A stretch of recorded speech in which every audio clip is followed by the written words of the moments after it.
नमस्कार दोस्तों, आप देख रहे हैं संस्कृति टीवी।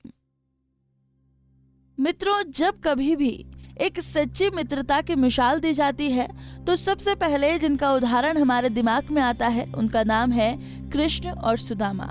आपने इनकी घनिष्ठ मित्रता से जुड़े कई पौराणिक किस्से जरूर सुने होंगे, लेकिन दोस्तों, क्या कभी आपके मन में ये प्रश्न आया है कि एक ही आश्रम से शिक्षा दीक्षा प्राप्त करने के बाद कैसे इनमें एक मित्र यानी कि कृष्ण तो आगे चलकर द्वारका के राजा बने, लेकिन सुदामा के जीवन का लंबा वक्त निर्धनता के साथ क्यों बीता? क्या भगवान कृष्ण को अपने मित्र की इस स्थिति का पता नहीं था या फिर श्री कृष्ण की ही ये कोई लीला थी? तो दोस्तों, आज इन्हीं सवालों का जवाब हम आपको बताएंगे इस वीडियो में।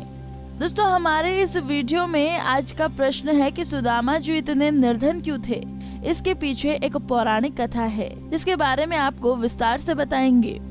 दरअसल बहुत समय पहले की बात है। किसी गांव में एक वृद्ध महिला रहा करती थी जो कि बहुत गरीब थी।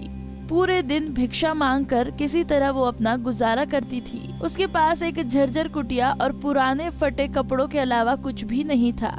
एक बार 5 दिनों तक उसको कहीं से भिक्षा नहीं मिली और उसकी भूख काफी बढ़ गई तो वो हताश थी, लेकिन बेचारी रोज पानी पीकर भगवान को याद करके सो जाती थी। छठे दिन उसे दान में कुछ चने मिले तो उसने मन ही मन ईश्वर का धन्यवाद कहा और उसने उन चनों को एक पोटली में भरा और अपने सिरहाने पर रखकर ये सोचकर सो गई कि अगले दिन वो इन चनों का भोग लगाकर खा लेगी। लेकिन उसी रात कुटिया में कुछ डकैत आ धमके।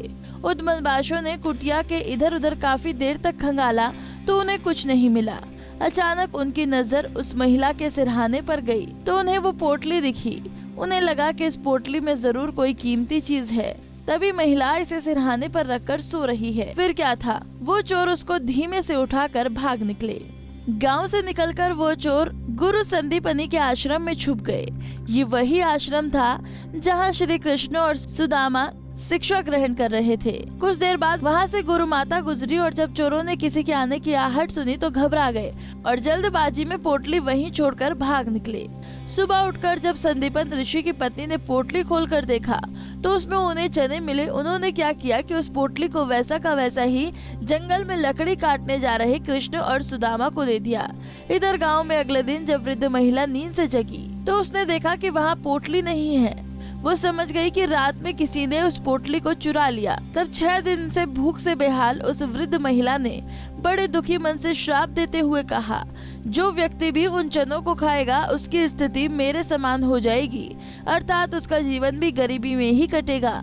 मित्रों, यहाँ आपको सुदामा से जुड़ी एक विशेष बात बता दें कि उनकी अनुभूति शक्ति बड़ी तीव्र थी। उन्हें पोटली को छूते ही उसे निर्धन वृद्ध महिला के श्राप का ज्ञान हो गया था। उधर श्री कृष्ण और सुदामा जब जंगलों में लकड़ियां काट रहे थे तो वहां अचानक बारिश होने लगी और तूफान भी आ गया। बारिश देखकर श्री कृष्ण और सुदामा एक पेड़ के नीचे रुक गए। बारिश काफी देर तक नहीं रुकी तो कुछ देर बाद दोनों को भूख भी लगने लगी। श्री कृष्ण ने सुदामा से कहा, सुनो, मुझे भूख लग रही है। गुरु माता ने जो चना दिया था वो हमें खिला दीजिए।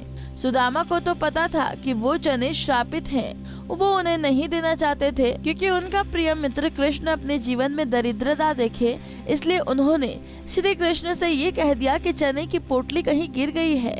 लेकिन सभी चने उन्होंने खुद खा लिए और इस प्रकार से भक्त सुदामा ने मित्रता धर्म का पालन किया और दरिद्रता का श्राप अपने ऊपर ले लिया। दोस्तों, उम्मीद है आपको हमारी ये जानकारी पसंद आई होगी।